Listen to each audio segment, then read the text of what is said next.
ဟာမောင်ငယ်မင်းပါဦးတလုံးနဲ့အလုံးရှုံနေပါလားဘာလို့လဲဩဘာလို့မဟုတ်ပါဘူးဟိုကျွန်တော်ကအိမ်ပြောင်းတော့မှာဆိုတော့ဟိုဒီစီးပွားဖြစ်ကမုံကိုဖုံးချောင်းမှာသွားလှူမလို့ဘာစီးပွားဖြစ်ကမုံလေဒီဟာဟုတ်တယ်လေစီးပွားဖြစ်တဲ့ကမုံဟုတ်တယ်ကိုမျိုးထူးရဒါစီးပွားဖြစ်တဲ့ကမုံအဲ့လေဟုတ်တယ်အခုစီးပွားဖြစ်သလားမမေးနဲ့အခုကျွန်တော်ဒီအိမ်မှာမနေတော့ဘူးဗျာတိုက်ခန်းပြောင်းနေတော့မှာအိုးမင်းမတိုက်ခန်းဝယ်လိုက်တာလားဟုတ်တယ်လေဟာအဲ့ဒါဒါကြီးကဘယ်သွားဖို့ဖုံးချောင်းသွားလှူမှာလေဟာဖုန်းကြောင့်သွားလှူရမလားကိုတိုက်ခန်းကိုယူသွားပါလားဩတိုက်ခန်းကချင်းချင်းလေးဒီကရေလောအောင်မှာလည်းပြုတ်အောင်မှာဘာညာနဲ့အဆင်မပြေဘူးအဲ့ကြောင့်ဖုံးချောင်းမှာသွားလှူမလို့ဩအေးကောင်းပါတယ်ဟိုဒါနဲ့မောင်ငယ်ဗျာဟိုဒါစီးပွားဖြစ်တဲ့ကမုံနော်ဟုတ်တယ်လေဟိုအဲ့ဒါဆိုလို့ရှိရင်ဟိုဒီဘက်ကဒီအပင်ပေါက်လေးငါ့ခွဲပေးပါလားကွာကိုမျိုးတို့လည်းခင်ဗျာကတိကသက်ဗျာဒီအပင်ပေါက်ခွဲပြီးတော့သူစီးပွားရေးခွဲသလိုဖြစ်မှာပေါ့ဒီလိုလို့ခင်ဗျာဒါလိုချင်တာမဟုတ်လားလိုချင်တာပေါ့ကွာမင်းလိုချင်ဒီစီးပွားဖြစ်ကမုံကိုခင်ဗျာအကုန်ယူထွက်လိုက်ကျွန်တော်လည်းဖုန်းကြောင်းသွားမလူတော့တကယ်ပြောလားဟာဝင်လာလိုက်တာကွာဒါပေမဲ့ခင်ဗျာတခုတော့ပြောရမယ်နော်ဒီစီးပွားဖြစ်ကမုံကိုဒီတိုင်းတော့ခင်ဗျာလို့မရဘူးလို့ဟိုမနဲ့ဆိုရင်သူအမွှေးနဲ့လာလေးနဲ့ပူသွားတယ်အမွှေးနဲ့လာဆိုတော့အမွှေးတိုင်းအမွှေးတိုင်းလေးနဲ့ရေမွှေးတွေပါဟုတ်တယ်ဗျာ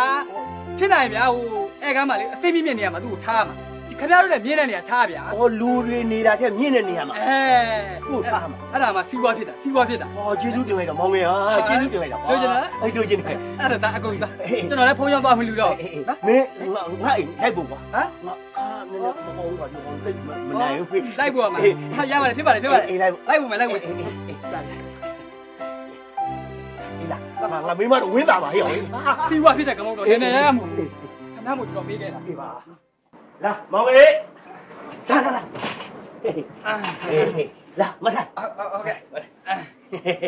ရှင်ရေးလိုက်တာရဟာအောက်ချောင်းလို့ဟာမလုပ်ပါနဲ့ဟာဒီပါဟုတ်ရဖြစ်ပြီနော်ကဲဒီနေ့တော့မိုင်းရေးဟဲ့မိုင်းလာပါပြီကဲလာဟာနေရလေထပ်ဟေးဒီမှာလည်းတက်ပင်နေဟာပြောအောင်အဲ့လိုမပြောအောင်ဟာဒုက္ခပဲမိန်းမလေးတုံးတာဆိုတော့မလုံးလဲလို့တခါတည်းအဲ့ဒါစီဝါရိုကမုံစီဝါဖြစ်တဲ့ကမုံစီဝါတက်တဲ့ကမုံအဲ့ဒီကမုံဒီမှာမောင်ငယ်ကငါ့ကိုပေးတာထုံးစီဝါဖြစ်သွားပြီကျွန်တော်ပေးလိုက်တာစီဝါဖြစ်ပြီဦးမြို့ထဲမှာတိုက်ခန်းဝဲလိုက်တယ်တိုက်ခန်းကိုပြောင်းတော့မှာအဲ့တိုက်ခန်းပြောင်းကနေမှအဲ့ဒါကန့်လန့်ကြီးဖြစ်နေတော့မင်းတိုက်ခန်းယူသွားပါလားဆိုပုံပြီးတဲ့တိုက်ခန်းကျင်းလို့တဲ့ဘုံကြောင်သွားလူမလို့တဲ့ဗျာဒီသားအဲ့ဘုံကြောင်မတူနဲ့ငါ့ကိုပေးပါကွာဆိုတို့နဲ့ထိုင်လို့တို့ရဒီကမိုးဘယ်တော့မှကုသကံကောင်းတာနော်ဒါစီးပွားဖြစ်ကမိုးနည်းနည်းကမိုးမဟုတ်ဘူးအဲ့ဒီကမိုးကျွန်တော်တို့တခြားခူးဆိုင်နော်အေးပါမနဲ့ဆိုရင်ဟိုအမွှေးရည်ပါလေထွန်းမွှေးရည်ခေါ်မယ်ရွှေငွေလောက်ရေလေးလောက်ရေလေးလက်လောက်အဲ့ဒါကိုတေးသေးချာချာလုပ်နော်စီးပွားဖြစ်မယ်နော်ကျွန်တော်လိုပဲနော်ဟိုအဆင်ပြေသွားကြရမယ်ဟိုဒီနေရာမှာထားတော့အဆင်ပြေတယ်မလားအပြည့်တယ်ဟုတ်ပြီဒါရေလောင်းရမယ်နော်မိမနော်ဒီပါအောင်နော်ဒီမှာရေလောင်းလို့ဘယ်လိုလုပ်ဖြစ်မှာလဲကျမစပွဲတွေစိုးကုန်မှာပေါ့ရှင်ရလဲဟာဒုက္ခပဲစိုးတော့ပါပြီတော့သူစိုးဘောဟာ तू ကပေးမယ်ဥစ္စာလေးနင်ဇပွဲတစ်လုံးမကနင်ဇပွဲအလုံးတစ်သိန်းလောက်တော့ဝယ်လို့ရတယ်သူပေးတာမပေးတာနောက်လောလောဆယ်တော့ကျမစပွဲတွေအရင်ချင်းပတ်မှာဟာဒုက္ခအဲ့ဆိုလဲဟိုခင်ဗျားတို့လေမြန်းညင်းခုံနေတယ်ဒီလိုလုပ်အဲ့ဒါဆိုဒီဟာဟိုတင်ထားလို့ရလားဟုတ်တယ်ဘယ်လိုလုပ်ရမှာလဲအဲ့တော့ဖျားစင်လေဟိုဒီဟာတော့အဆင်မပြေနေလားမပူနဲ့ဟာဒီနားမှာလွတ်တယ်ဒီနားမှာဟိုခုံမြင့်မြင့်လေးနဲ့ထားလိုက်အဲ့ဒါဆိုဆင်ပြေတယ်လေကဲဒီနေရာရလားအဲ့ဒါရလားကြည့်ဦးအဲ့ဒီဟာဆိုတော့ရပါတယ်အဲ့ဒီကလွတ်နေတာရတယ်စီးပွားဖြစ်ကမုံတော့စီးပွားဖြစ်မဲ့ကမုံနင်းလေးနေရာရွေးနေတယ်တခါတည်းခင်ဗျားလည်းပြောနေတာကျွန်တော်လည်းအချိန်မရဘူးတိုက်ခန်းလည်းပြောင်းအောင်ပါပစ္စည်းတွေလည်းရွှေ့အောင်ပါကျွန်တော်ဘာမှမလုပ်ရသေးဘူးကျွန်တော်ပြန်ခွင့်ပြုအေးတော်တောင်းမယ်နော်မောင်ငယ်ဟုတ်ကဲ့ငါစီးပွားဖြစ်လာတဲ့တနေ့ကျရင်မင်းကျေးဇူးငါမမေ့ပါဘူးကွာကောင်းတယ်ဗျာတိကျခင်းဆိုင်နော်အမွေးနဲ့တိုင်ထုံးရွှေငွေလောက်ခြေတွေပါလောက်အေးပါကျွန်တော်လည်းသွားလိုက်မယ်စီးပွားဖြစ်တယ်နော်အေးပါဟိုခင်ဗျားတို့ရေသွားပြီအေးอ๋อ तू อ่ะစီးပွားတက်ပြီးပြောင်းသွားတာဟုတ်အေးအဲ့ဒါဒီကျေးဇူးရှင်ကြောင့်အဲ့ဒီကျေးဇူးရှင်ကြောင့်စီးပွားတက်သွားတာ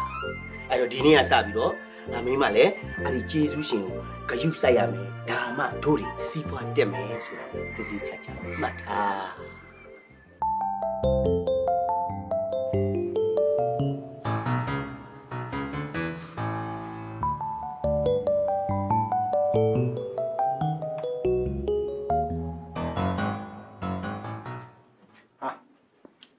小法医，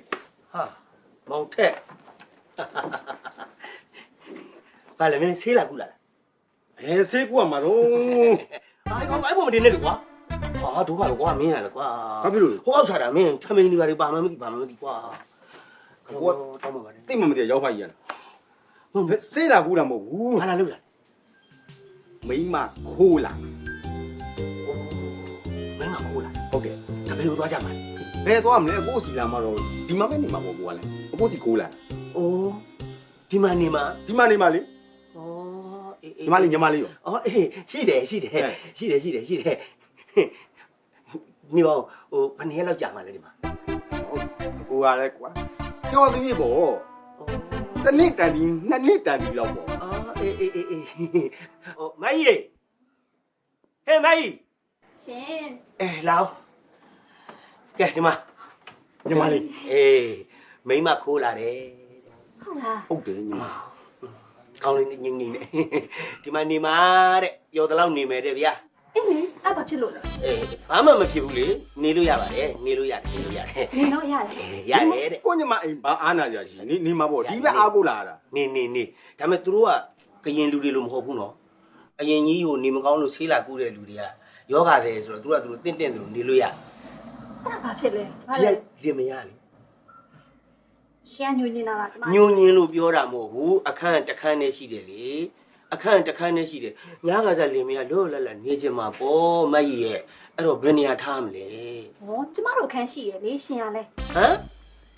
တို့အခန်း ဟုတ်တယ်လေကျမတို့အခန်းရှိရလေ အဲ့ဆိုတို့ကဘာမှသွားအိတ် ဟောရှင်ရလဲဖျားစင်ရှိမှာပဲပေါ့ ဘုရားရှင်ရှိမှတို့ကအိတ်ရမယ်တဲ့ ကောင်းတာပေါ့ မင်းတို့ငါအခန်းထဲမှာဝင်အိတ် ဟုတ်ပြီအဆင်ပြေသွားပြီ လောလောဆယ်အခန်းကိုတော့အာနာသိမ့်သွားတယ်လို့ဒီလိုပဲမှတ်လိုက်မယ်နော် မှတ်လိုက်ယူ ဖြစ်တယ် ဘာမှ ဖြစ် အားမ တယ် ငယ်နဲ့ယူဘာမှအားငယ်ကြမလို့ဘူးကိုညီမလေးကိုရောက်ပါလေအိမ် ကို ဟင်း ကျမတခါလေးပြောရမယ်နော် ကြောလေ ကျမဝတ်သားမစား ဟမ်မကြီးကြားတယ်နော် ကြားလေ ဝတ်သားမစားဘူးတဲ့ငါဝတ်သားမပိုင်ထမင်းမစားတတ်ဘူးနော်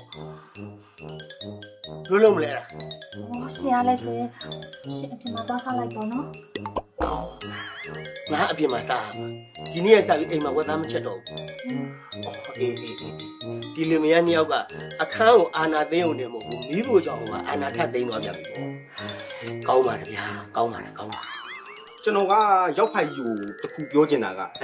ကျွန်တော်ဒါဒီညကကျွန်တော်လူပြိုကနောက်ဆုံးရဘူး ဟုတ်တယ်လေ ကျွန်တော်အဲ့တော့အိမ်မှာလေတငယ်ချင်းပေါင်းသိနေဝိုင်းလေးတည်ခြင်းတယ်ရွာတငယ်ချင်းတွေ နေ ရွာရတငယ်ချင်းတွေ ရမမှန်နဲ့တော့အဲ့ဒီလူပြိုဘဝကိုလေတို့မိသားစုအချင်းချင်းပဲနှုတ်ဆက်လိုက်ကြကွာနှုတ်ဆက်လိုက်ကြ နှုတ်ဆက်တယ် နှုတ်ဆက်လိုက်ပဲနှုတ်ဆက်ပြီးသွားတာနဲ့မင်းနဲ့ငါနဲ့ဖျားကမှာ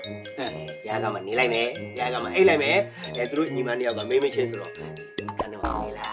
ဘာဖြစ်တယ် အဆင်ပြေသွားရော ခရမရိုင်းလိုက်လားဟမ်ခဏလူချင်းကိုချင်းရောဆန္ဒဒီနေ့ကျောင်းမင်္ဂလာဆောင်တဲ့ညလေးဗျာခဏကိုချင်းစာတရားထားမှာပေါ့ဗျာဩခက်တော့ဒီညမင်္ဂလာဆောင်တဲ့ညခွဲအိတ်ကမလားဒီမလေးအကိုကြီးကိုအားနာကြမလို့အကိုကြီးကပတ်စံဖြစ်ပါတယ်အကိုကြီးတီးခံပြီးတော့ဒီမှာနေချင်းလို့လာတာဒါပေမဲ့အဆင်မပြေဘူးသွားမယ်ချစ်သူ ဟုတ်လားကိုကြီး သွားမယ်တဲ့ဟိုမှာသွားတယ်ငါဘာပတ်စံပြပါနော် အဲ့ဒါလို့မဟုတ်ပါ အားနာကြမလို့ အဲ့ဒါလို့မဟုတ်ပါဘူး အားနာကြမလို့ကိုရွှေမိုးသားချင်းခင်းလို့လာတာ အဲ့ဒါလို့မဟုတ်ပါဘူးမောင်ထဲ အဲ့လိုဒီပေါင်းမလေးပြောပါမယ်ရှင်ရလဲရှင်အပြောဆိုမတက်ဘူး အေးပါဟုတ်ပါတယ်ငါ မင်္ဂလာဆောင်နေဆိုတာရှင်နဲ့ကျမနဲ့တယောက်တည်းပေါင်းဆက်တာမဟုတ်ဘူးရှင် ဩနင်းအမျိုးတစ်မျိုးလုံးငါတာဝန်ယူရမယ်တဘောပေါ့ ဟာလေရှင်ကညိုညင်းပြန်ပြီလား ညိုညင်တာမဟုတ်ပါဘူးရမလားလို့သူ့ပြောကြည့်တာမရတော့လေဟိုသူသွားပေါ့အခန်းထဲပေါ့ငါတို့ကတော့ဖျားခန်းရှိပေါ့ဟုတ်တယ်အဆင်ပြေတယ် ဒီမပြေတယ်ပြောနော် ပြေးတယ် ပတ်စံအပြည့်ပါတယ် အေးပါ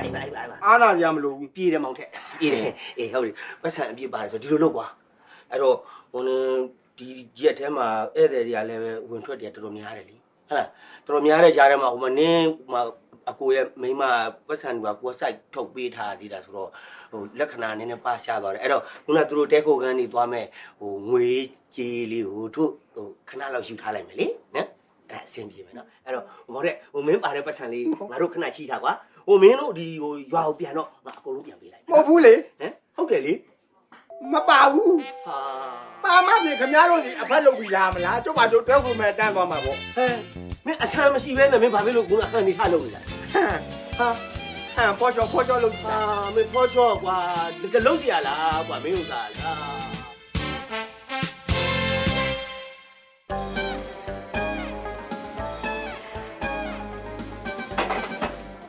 ဟုတ်ဗျာ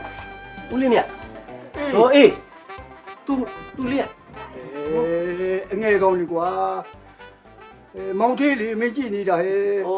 ဟုတ်ပြီကျွန်တော်လည်းပကုံးမော်ထန်းသွားပြီးတော့သူ့ကျွန်တော်ခေါက်ယူရောက်လာပြီဟာမင်းရလေချက်တယ်ဒီကောင်လား ဒီကောင်းမထားတဲ့ကောင်လေ ရောင်မင်းကမှတ်မိလား မမိလိုက်တော့ ဒီကပိုင်းညာကောင်းတယ် မမိပါနဲ့ ဟာအတော်တော်ဖြစ်သွားတယ်တွေ့လား အတော့ယောက်ျားလို့ပြောတာ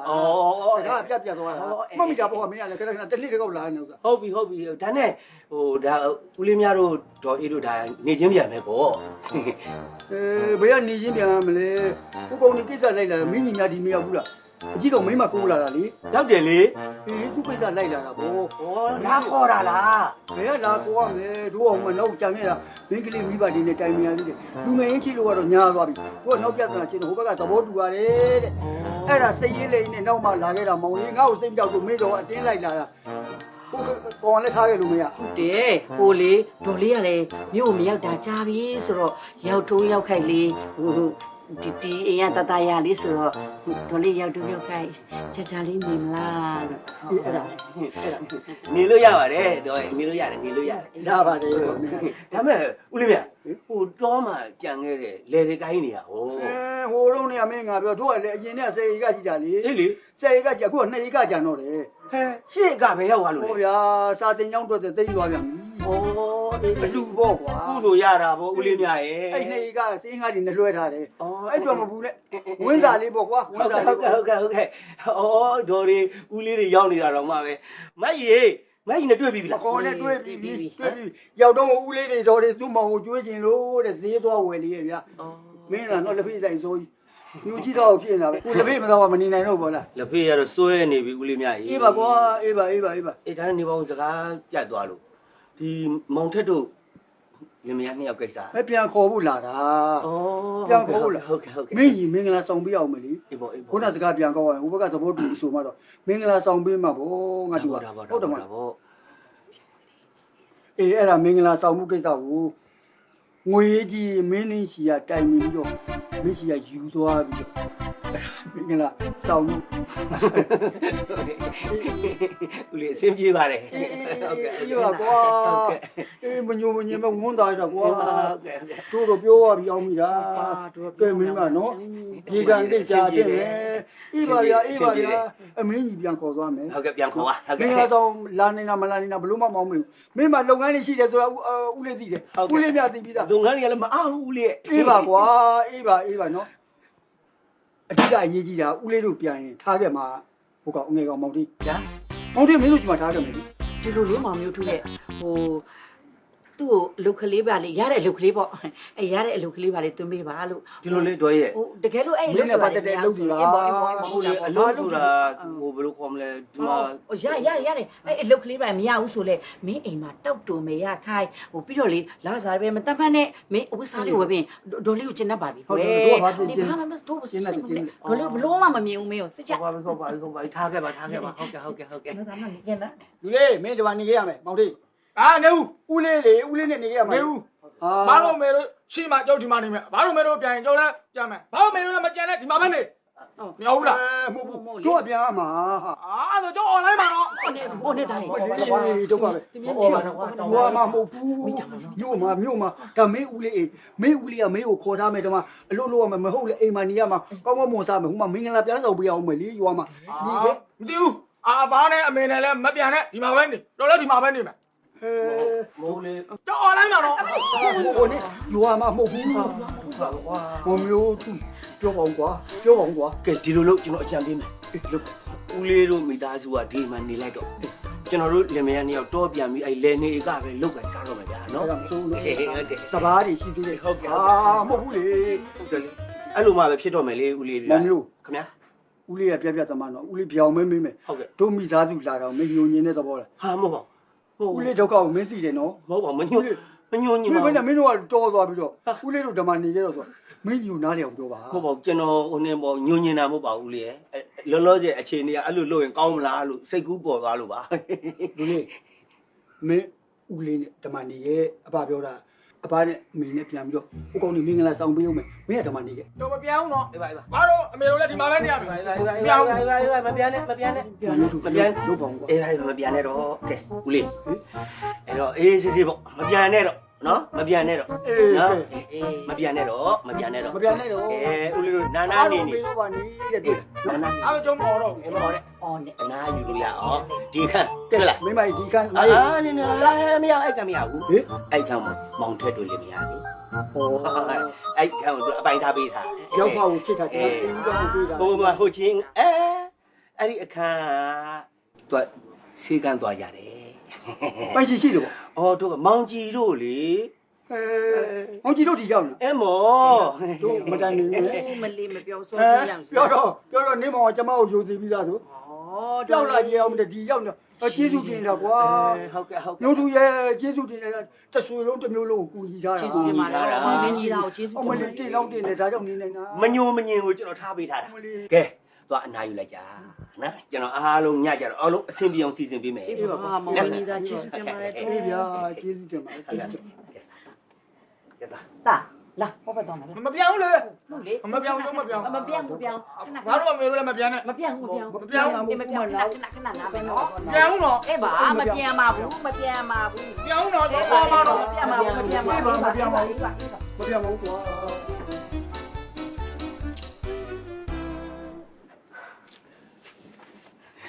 ကဲမိမဈေးသွားတယ်ဆို ဟုတ်တယ်လေ ဟဲ့ဘာမှလည်းဝယ်လာတာမတွေ့ပါလား ဟောမွေတော့ဘူးလေချက်ကပြောမှကျမလည်းရှုပ်တာနဲ့ဟိုစိုက်မှာပဲလိုက်ကြည့်တော့မယ်လို့ ဟောဒီအမျိုးလေး ဟွန်း ဆိုင်မှာလိုက်ကြည့်လိုက်တော့မယ် ပြီးတော့လေမနေ့ဖန်ကြလို့ရှိရင်လေသူတို့ဖျားဖို့လိုက်ဖို့လေအမလမ်းထိပ်ကကားကိုအော်ဒါမှာပေးခဲ့တယ် ဟောကားတော့နားပြီးသွားပြီ ဟွန်း ကောင်းလိုက်တာဗျာကောင်းလိုက်တာဟေးဟေးလက်ပါ တန်းနဲ့နေပါအောင်ရှင်လက်ဖိတ်ဆိုင်သွားတာဘာလို့အဲ့လောက်ကြာလဲ ဟမ်လက်ဖေးဆိုင်သွားတာကြာလို့ ဟွန်း မကြီးကအပြစ်ပြောခြင်းတယ်ပေါ့ ဟုတ်တယ် အပြစ်မပြောနဲ့ပြမယ်လက်ဖေးဆိုင်သွားတဲ့ကိစ္စကဒီမှာဗျာပြောအဲ့မှာကြည့်လိုက် ဟမ် ဒီမှာသွားပြီတော့ဒီကောင်သွားပြီနောက်၄-၅ရက်လောက်ကြာရင်ဒီကောင်သွားမယ်နောက်2ရက်3ရက်ကြာရင်ဒီကောင်သွားမယ်နောက်ပိတ်ဆုံးဒီကောင်သွားမယ် ရှင်ရလဲရှင်ဟိုရှိတော့လဲကစားမရှိတော့လဲဝမ်းစာပေါ့ ဟုတ်တာပေါ့ ဟုတ်လား ဟုတ်တယ် ဟိုမှာလေတွေ့တယ် ယေရှုရှင်ယေရှုရှင်ကိုမင်းကိုဘာမှမညွန်ညင်ဘူးနော်အစစရဘာမှမညွန်ညင်ဒါတွေအကုန်သွားပလိစီဟိုငါ့ကိုလည်းမကြီးမညွန်ညင်အောင်နော် မညိုညင်ပါဘူးရှင်ရှင်လိုယောက်ျားမျိုးလေငါတစ်တာနဲ့လဲရှာရင်တော့မှငါတစ်တာကတိုးသွားမယ်ရှင်လိုယောက်ျားမျိုးရမှာမဟုတ်ဘူးရှင် ခေပြောတာ ခေပြောတာ အဲ့ဒါကြောင့်မမလေးကိုငါချစ်နေရတာ မမအာမမကိုလွားလိုက်တာမမကိုချစ်တယ်မမကိုလေမမနဲ့တူတူနေမှာနော်ပြီးတော့ဒီညမမနဲ့တူတူနေမှာကြာမမနဲ့တူတူနေမှာနော်မမ အဲ့မောင်လေး မင်းမမနဲ့မင်းအတူတူအိမ်မှာ ဟုတ်တယ်အတူတူအိမ်မှာ မကြီး ရှင် तू ကနေနဲ့အတူတူအိမ်မှာဆိုတော့ငါဖမအိမ်ရမလဲ ယောက်ျားရဲ့ဟိုဒီတညတော့လေဟိုရှင်တငယ်ချင်းကိုအကူကြီးတောင်းပြီးတော့အမှပဲသွားလိုက်ပါနော် ဘဝမကြီးကမညူညင်တော့လေငါဘဝကံကြမ္မာဘူးငါ့ကိုညူညင်နေကြတာ ဟာတော့ညီလေးမင်းလွယ်ထားတဲ့ကျိုးပွေးကနောက်ကလွယ်ရမယ်လေကွာမင်း ဟာ ရှက်သွားမလွယ်နဲ့လေအော်မင်းရောက်နေတာမျိုး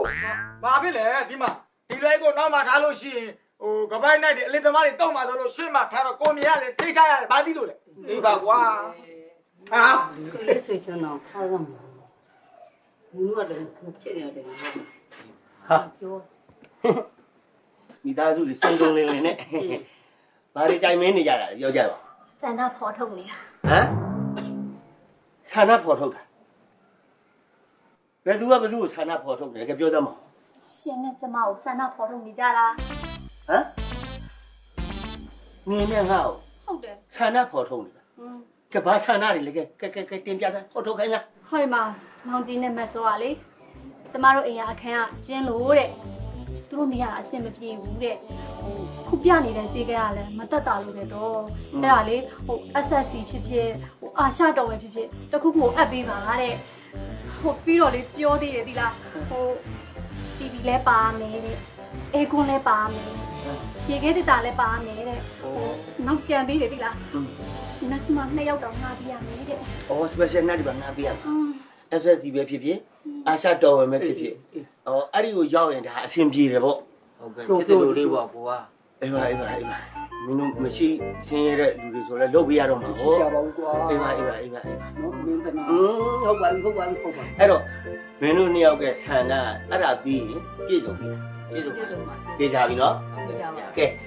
ပြီးပြီလို့ကောင်းနဲ့မှတ်လိုက်တော့နော်စင်ပြေပြီကဲဘယ်သူချမ်းသေးလဲပြောမင်းတို့လူမယားနှစ်ယောက်ကကဲဘယ်လိုဆန္ဒထုတ်ဖော်မှုတွေပြပြောကဲတိုင်းကိုယောက်ကအားနာကြမလို့ပြော ဒီလိုရောက်ခိုင်းငါတို့ကတော့မင်္ဂလာဆောင်မှုပဲအေးဆောင်းလေမင်္ဂလာဆောင်တဲ့ဆောင်းပေါ့ရဆောင်းဒီမှာပဲဆောင်ပါဘယ်မှာဆောင်းပါဒီမှာပဲဆောင်ပါလေဟာဒီအိမ်ချင်းချင်းလေးမင်းဒီအိမ်မှာမဆောင်ဘူးအောက်တန်းကြတယ်ဘယ်မှာဆောင်းပါဖြစ်တယ်လို့ပဲစဉ်းစားထားတယ်ဘယ်လိုစဉ်းစားထားလဲစီရိုနာဖြစ်ဖြစ်မြားရည်ညူဖြစ်ဖြစ်ပေါ့ဖြစ်တယ်လို့ပဲမင်းတို့ကုန်ကြမှာလဲကြောက်တယ်လေကိုကြီးကအားနာတယ်ဖြစ်တယ်လို့ယူရပါလေသူ့မိတ်ကပ်လေးမှုဟာခင်ဆန်းဝင်းဖြစ်တယ်လို့ပဲနော်ဖြစ်တယ်လို့ပဲဘာမှကတိကရမများအောင်အဝေစားသူ့ယူနီဖောင်းအတွက်ကမိုးကုတ်ပေါက်မိုးကုတ်ပေါက်နေပဲဒါဖြစ်တယ်လို့ပဲဒီမှာတော့မင်္ဂလာဆောင်လိုက်မယ်စီရိုနာဖြစ်များညိုဖြစ်တစ်ခုဆောင်မယ်ကွာပြီးတော့မှပဲရွာမှာသွားပြီးတော့ထပ်ဆောင်တာပေါ့ရွာပြန်မဆောင်းမှာအဲ့ဒါဆောင်းတာတော့လည်းဆောင်းပေါ့လေလောလောဆယ်ဒီစီရိုနာတို့မြိုင်းညိုတို့ကိစ္စကိုအဲ့ဒီမှာမင်္ဂလာဆောင်ပေးပြီးရင်ဒါအဆင်ပြေတယ်ပေါ့မင်္ဂလာဆောင်ပေးတယ်ငါ့ဥပဂုံရှိအောင်လည်းပါတယ်သူ့ဘက်ကမိဘတွေလာအောင်ပါလေဒီမှာပဲကြောက်ပါမိသားစုလိုနေကြမှာလေဟာပြောစရာကြီးနော်ပြောစရာကြီးပေါ့ပြောစရာကြီးလေအဲ့ဒီမင်္ဂလာဆောင်ပြီးလို့ရှိရင်ဒါမင်းကိစ္စပြတ်ပြီနော်ပြီးကဲပြီးပြီလို့ခေါင်းထဲကိုထဲလာအေးကောင်းနေတယ်အဝယ်စားကိစ္စလည်းမပူနဲ့အဲ့ဒါမိတ်ကပ်ကိစ္စလည်းမပူနဲ့မင်္ဂလာဆောင်ကိစ္စလည်းမပူနဲ့ဗျာအားလုံးအဆင်ပြေပြီလို့မှတ်လိုက်တော့တော်သေးတာပေါ့ကဲဦးလေးဦးလေးမြရောဘာငါသားမင်္ဂလာဆောင်ပွဲစဉ်းစားနေတာဘာစဉ်းစားနေဒီလောက်ဖြစ်သလိုလုံနေတော့တိတ်အားငယ်မှာဆိုလို့မင်္ဂလာဆောင်ဖိတ်စာကိုငါဟိုက်စကီနဲ့ဖိတ်စာကမ်းမှာဦးလေးဖြစ်တိုက်တာလောက်တော့ပြောပေါ့ဦးလေးရဲ့ဟိုက်စကီဆိုတာလေဘိုလ်ချုပ်တွေမှာစီးလို့ရတာကျွန်တော်တို့ကရုပ်ရှင်တော့လက်ကားရိုက်လို့မရဘူးငါစိတ်ကူးလေနော်အဲ့ဒါတော့အဖေကရောက်ပတ်ကိုအားနာလို့အေးအဲ့ဒါလည်းစဉ်းစားရသေးတယ်ဟောဦးလေးဆန္ဒနဲ့ဒေါ်လေးဆန္ဒကိုပြောမယ်ဒီလိုကြီးဦးလေးကအခုမင်းလိုက်ပို့တဲ့ဘုရားကြီးကမင်းတော်လေးရဲ့ဆန္ဒဒီဘိုးတထောင်တို့စူးလေးတို့ရွှေကုံတို့ဆိုတာဦးလေးကရွှေဘုရားမျိုးဘုရားဖြစ်နေတယ်မောင်မျိုးကြီးဟုတ်ပါတယ်မသိခင်ဦးလေးစိတ်ချမ်းသာအောင်ကွာဦးလေးကိုတနေရာပို့ပြီးပါလားဦးလေးရဲ့ကျွန်တော်ကုသိုလ်ယူတာပါဟုတ်တယ်မလားဘာဖြစ်လို့လဲဆိုကျွန်တော်လည်းမိဘတွေကရှိတော့မဟုတ်ဘူးလေဒါကြောင့်ဦးလေးတို့ကျွန်တော်မိဘတပွဲပဲကျွန်တော်ခေါင်းထဲမှာရင်ထဲမှာမှတ်ထားတာပါဦးလေးဖြစ်စေခြင်းနဲ့ဆန္ဒကိုပြောဒါမဲ့နောက်ဆုံးဆန္ဒတော့ဖြစ်ပလိစီတော့ဦးလေးနော်ဒါပြောပြီးလေနောက်ဆန္ဒတွေမခံယူတော့ပါကွာဟုတ်ကဲ့ဦးလေးကိုဗုဒ္ဓဂါယာပို့ပြီးဗျာဗုဒ္ဓဂါယာအေးမင်းတော်လေးနဲ့ဦးလေးသွားခြင်းလေကျွန်တော်တော့အိမ်မက်ထဲမရောက်ဘူးတဲ့ဗုဒ္ဓဂါယာဦးလေးသွားခြင်းဦးလေးစိတ်ကူးထဲမှာအမြဲရောက်နေလို့ပါကွာကဲဗုဒ္ဓဂါယာကိုရောက်ရင်ဦးလေးကျင်တတ်တယ်ပေါ့ကျင်တတ်ပါပြီဗျာမင်းတော်လေးပါပါနော်တော်လေးပါလိုက်ပါပါလေနော်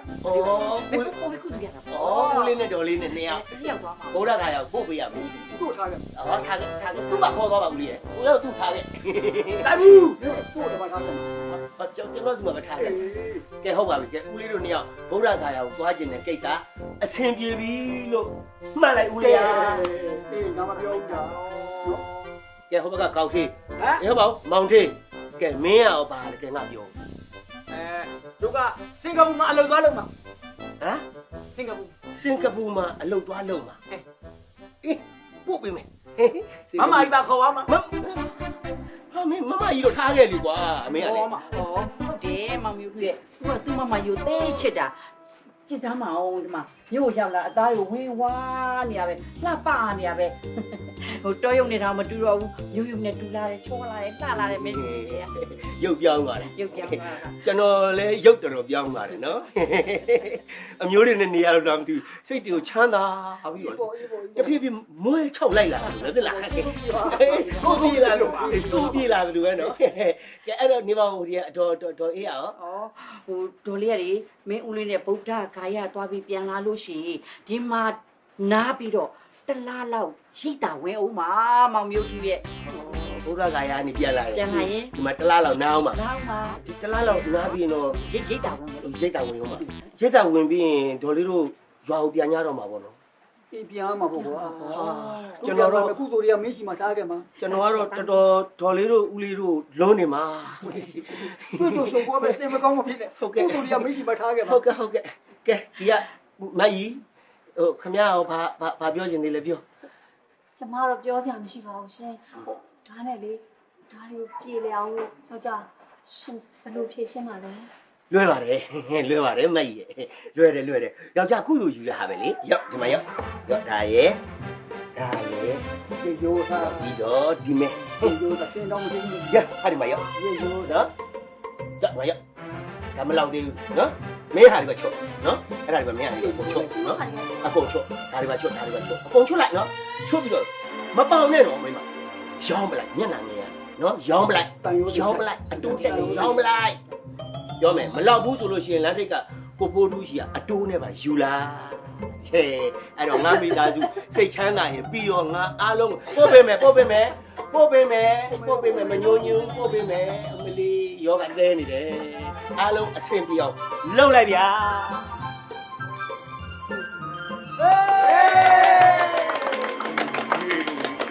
ပြောနေတယ်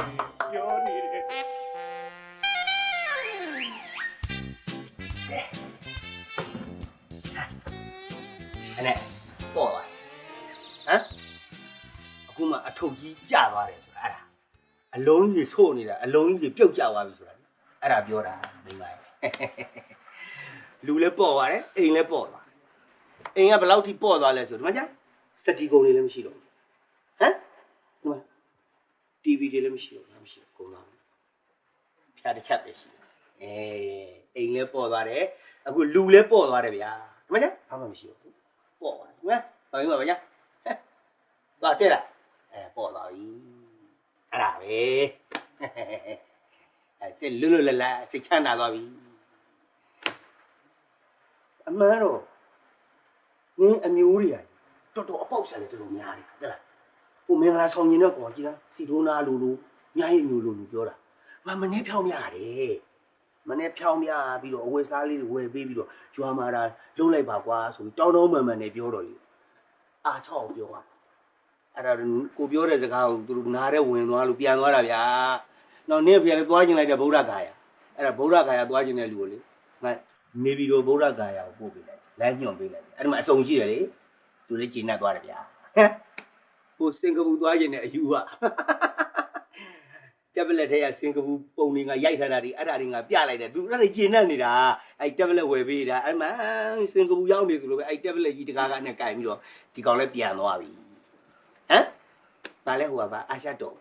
တက်ချင်တယ်ဆိုတဲ့ဟိုလင်မယားနှစ်ယောက်အေးအဲ့အာရှတော်ဝင်ကြတော့ညီလေးလို့အကိုရဲ့ပတ်စံနဲ့ကြတော့မမီဘူးဆိုပြီးတော့အခုဟိုစပြဆေးဦးနားလှည့်ပြီးတော့ပါရိုက်တဲ့သဘောပဲအဲ့မှာတင်ပခဲ့တာဒီကောင်ဒီဘက်ပြန်မလာတတ်တော့ဘူးပြီးပြီအဲ့ဆေးုံတက်မဲ့လူနာတွေလည်းအေဂျင့်သွားပြီစင်ကာပူသွားခြင်းနဲ့လူလည်းအေဂျင့်သွားပြီဗုဒ္ဓဂါယာသမားလည်းကိစ္စပြတ်သွားပြီကဲတို့လည်းဒီမှာပြတ်ကဲအခုဆိုရင်ဘာမှမရှိတော့ဘူးဟမ်အခုနေ့မှဆိုတစ်ခုပဲရှိတော့ဟမ် ဘာလို့ပြောရလဲ ဒီဖုန်းတစ်ခုပဲရှိတော့တယ်ဒီမှာလေကန်ကြည့်ဦးအဲ့ဖုန်းတစ်လုံးပဲရှိတော့တယ်လေဘာမှလည်းတစ်ခုပဲရှိတော့တယ်ဟမ် ယောက်ျားရေ ဒီဝစားတစ်စုံပဲရှိတော့တယ်ပြီးသွားပြီအဲ့အေးချမ်းလိုက်တာမိမရဲ့ကဲအိမ်မဟာ ဟုတ်ပါတယ်ယောက်ျားရေရှိတော့လဲကစားမရှိတော့လဲဝင်းစားပေါ့ကျမတို့မှလေဟောဒီမှာစီမကမောင်းရှိသေးရဲ့လေ โอ้လက်ဆက်တက်တယ်ဒင်းတရခန့်ဟိုဟမ်ဒင်းတရခန့်ဒင်းငါနဲ့တွေ့ဟမ် ကျတော့ဘာလို့မလုပ်လဲ ဘာမှမလုပ်ဘူးအဲ့ဒါတရခန့်ဘာစီးပွားတို့ကမုံမမဟုတ်ဘူး အခုငါစာအုပ်ထဲမှာငါဖတ်ကြည့်လိုက်တော့မှငါသိတယ်အဲ့ဒါအဲ့လာကမုံအဲ့ဒါအဲ့လာကမုံဟာဟုတ်တာဗောဒီကမုံအိမ်ပေါ်ရောက်လာတဲ့ကဘာစီးပွားမှလည်းမတက်ဟမ်လာလိုက်တဲ့ဧည့်သည်တွေကုန်လိုက်တဲ့ပတ်စံတွေအဲ့တော့ဒင်းကိုငါနဲ့တွေ့ငါနဲ့တွေ့မယ်ဒင်းကို ကျွန်တော်စိတ်လက်မှန်မှာတော့မလုပ်ပါနဲ့ယောက်ျား စိတ်လက်မှန်ပါမလို့ဘူးလားအေးမနေပါလို့ဟာလာရလန်းကိုပြန်ပို့ရမယ်ဒီကောင်ကိုလာရလန်းကိုပြန်ပို့ရလာနင်းယောက်ျားဘာလုပ်တယ်ဆိုတာသိကြည့်နင်းငါနောက်ကလိုက်လာ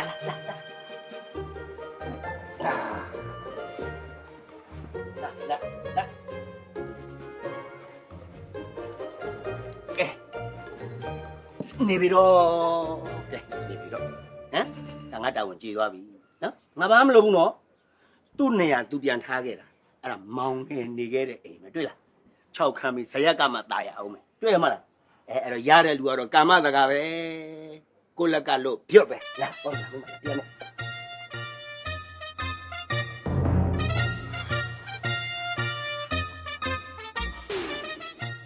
ကဲပြီးသွားပြီခမဲမယ်ပါလေဟာနေကြီးစားလား ဟောဘယ်လိုရည်စားတာဖြစ်မှာလဲရှင်ရလဲ နင်းလည်းငါသိစိတ်မချဘူး ကြည့်ပါဖတ်ပါ လည်းမသိမဲ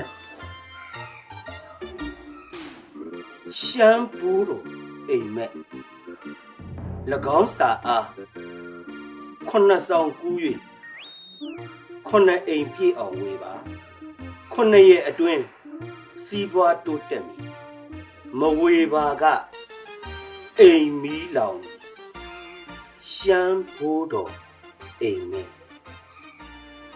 ဝေးရမှာပေါ့ဟုတ်တယ်ဝေးရမယ် ဟမ် ဟယ်လိုအော်အင်းအော်အင်းဟမ်အော်ပြေးပါတယ်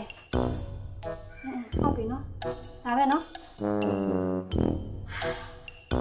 ဘယ်ရဖို့လဲ ရွာယောက်ျားကြီး ရွာဘာကိစ္စ ဝိတ်မဲ့အုပ်စုတွေလာမယ်တဲ့ ဟမ် ပြီးတော့တင်တန်းတက်ဖို့လဲအားကြမယ်တဲ့ ဘယ်နည်းရလောက်ရှိ အယောက်20လောက်ရှိတယ် သူတို့ကဘယ်နည်းရလောက်နေပါ 15ရက်လောက်နေမယ်တဲ့မမစိတ်မပူပါနဲ့ယောက်ျားရဲ့ကျမတို့ကိုကူညီမဲ့ခမောင်းလည်းမရှိတော့ဘူးဆိုတော့ဒီစာလေးကိုသူပြောတဲ့အတိုင်းဝေလိုက်မယ်လေအဲ့ဒါဆိုလို့ရှိရင်ကျမတို့အရင်ပြန်ပြေးလဲသွားမှာပေါ့ မဝေဘူး မဝေအိမ်ပြီးလောက်မှာပေါ့ လောင်မလေးစီမဝေဘူးမဝေဘူး